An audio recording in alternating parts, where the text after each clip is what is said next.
भाई मैं आज सुबह उठा तो देखा जापान के प्राइम मिनिस्टर इशिबा ने रिजाइन कर दिया। मैं तुम्हें बताता हूँ what does it mean for us. भाई जापान की पॉलिटिक्स में बताऊं तो भाई इनकी जो रूलिंग पार्टी एलडीपी वो हमेशा से इतनी ज्यादा स्ट्रांग रही कि भाई अपोजिशन लिटरली 3% था। भाई लोगों को पॉलिटिक्स में इतना ज्यादा कम इंटरेस्ट था बिकॉज काम चल रहा है भाई, चलने दो टाइप का। बट भाई कुछ घटनाएं हुई जिसने सब कुछ चेंज कर दिया। सबसे पहले हुआ कॉस्ट ऑफ लिविंग बढ़ना चालू हुआ और फिर ट्रंप ने जाके टैरिफ भी लगा दिया। और भाई इनकी इकोनॉमी एक्सपोर्ट बेस्ड है भाई, क्योंकि 10 करोड़ ये लोग हैं भाई, इनकी सारा पैसा इनका एक्सपोर्ट से ही आता है। फिर भाई सबसे बड़ा ब्लो आया जब बैंक ने इंटरेस्ट रेट बढ़ा दिया। भाई इंटरेस्ट रेट बढ़ना इतना ज्यादा बुरा है। मैंने एक दोस्त से पूछा था, उसका होम लोन था भाई 0.1% पे, 0.1% इंटरेस्ट रेट पे। तो मैंने बोला ये तो बहुत कम है भाई, ये बढ़ता है तो क्या होगा? बोलता भाई लोग सफर करना चालू करेंगे बिकॉज डिफ्लेशन है यहाँ की इकोनॉमी, यहाँ पे इन्फ्लेशन नहीं चल रहा। और भाई फिर आए अफ्रीकन सिटीज के साथ लफड़ा। कुछ 4 सिटीज है जिनका सिस्टर अग्रीमेंट हुआ था भाई।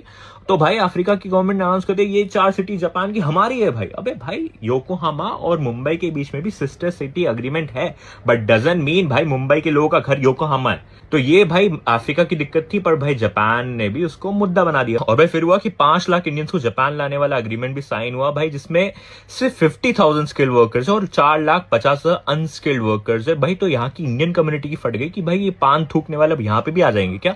और इसी चीज को सांसेत जो कि फॉरेनर्स के काफी अगेंस्ट रहती है, उसने मुद्दा बना दिया भाई। और भाई मुद्दे की बात करें तो लोग मेरे से बहुत ज्यादा पूछते हैं कि सांसेत तो बहुत ज्यादा पॉपुलर हो रहा है। तो भाई मैं तुम्हें बता दूं, एलडीपी जो हार रहा है वो सीडीपी से हार रहा है। सीडीपी एक पार्टी है जो कि एक लिबरल पार्टी है भाई। सांसेतों की जो पॉलिटिक्स है वो सबसे इजी पॉलिटिक्स है भाई। माइनॉरिटी को ब्लेम करके मेजोरिटी को अपने साइड करना, ये उन्होंने गेम बना लिया अपना भाई। बेसिकली बहुत साल से एलडीपी को हिलाने के लिए एक मुद्दा नहीं था, तो ये लोग फॉरेनर्स को यूज करके एक मुद्दा बना रहे हैं। और भाई बोल रहे हैं कि हम लोग इमिग्रेशन लॉज वगैरह को और स्ट्रिक्ट करेंगे। अबे और कितना स्ट्रिक्ट करोगे? 1,50,00,000 लगता है यहाँ पे अगर कोई फॉरेनर कंपनी बनाने की कोशिश करे। अगर आप पढ़ने आए हो, आपका वीजा एक्सपायर हो जाता है, आपको जॉब के लिए अप्लाई करने के लिए कोई स्पेशल वीजा नहीं मिलता भाई। कितनी फॉरेनर्स बकर कर ले, यहाँ पे लोग काम करने के लिए नहीं है भाई। याद है 2013 चल रहे पेट्रोल के प्राइस बहुत ज्यादा बढ़ गए, तो उसकी वजह से गवर्नमेंट चेंज हो गई थी, फिर थोड़े प्राइस नीचे आए और अब तो सबको पता ही है। तो भाई पॉइंट ये जो होना है वो तो होना ही है। यहाँ पे लेबर्स नहीं है इनके पास काम करने की, वो तो है ही। मैक्स अगर पावर में आते हैं, लोग पता है क्या चेंज कर पाएंगे? The one thing that they are fighting for is basically काफी सारे फॉरेनर्स आते हैं यहाँ पे जमीन खरीद के वापस चले जाते हैं, विच इज यूजुअली चाइनीज।